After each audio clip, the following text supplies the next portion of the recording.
Welcome back. USA Today called it Willy Wonka meets the Matrix. That gives you an idea of the story behind Ready Player One, the latest book by Austin author Ernest Cline, his first novel. It just came out in paperback, and Ernest Cline is here with us in studio now. Thanks for joining us today. Thank you for having me. And for all of those that don't know what Ready Player One is about, tell us about it a little bit.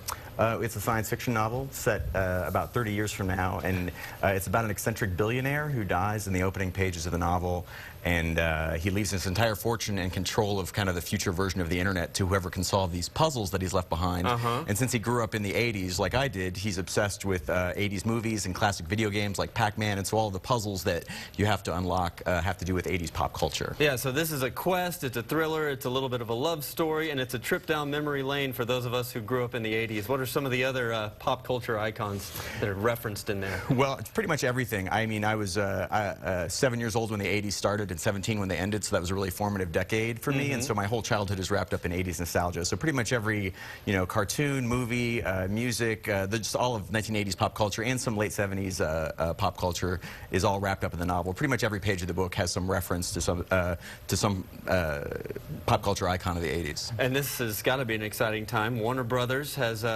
picked up the screenplay, has the rights to the movie, and so a film may be in the works? Yeah, it was really exciting. The film rights were bought the day after I sold the book to Random House, and since I'm a screenwriter, I was allowed to write the first draft of the screenplay. So the movie's still in development, but I'm really excited about that. And by the way, he was a screenwriter for Fanboys back in 2009, which was another cult classic as well. I mean, we've got the Hunger Games that's come out. Now we've got Ready Player One. Is this the next thing? I hope so. Hunger Games did really well, but I feel really lucky in that Warner Brothers bought the film rights because they adapted all the Harry Potter books, and they did a great job of being really faithful to the books. So I have high hopes for the Ready Player One movie. Who do you see as kind of the target audience? Is it older? Is it younger? A little bit of both?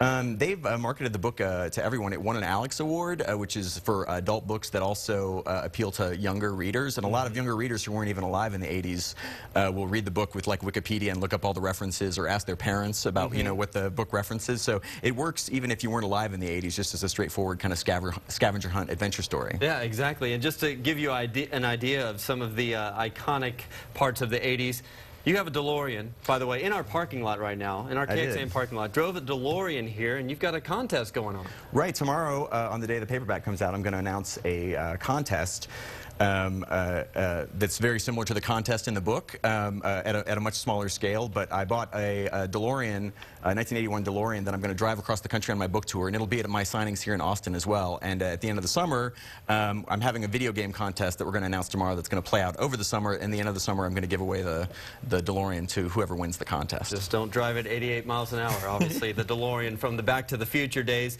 And also you have a book signing event that's going on tomorrow, right? A couple, actually. There's one tomorrow at Book People. I'll be at Book People signing books tomorrow at 3 o'clock. And then on Wednesday, I'll be at Austin Books and Comics around 4 o'clock for a few hours doing a signing and a Q&A.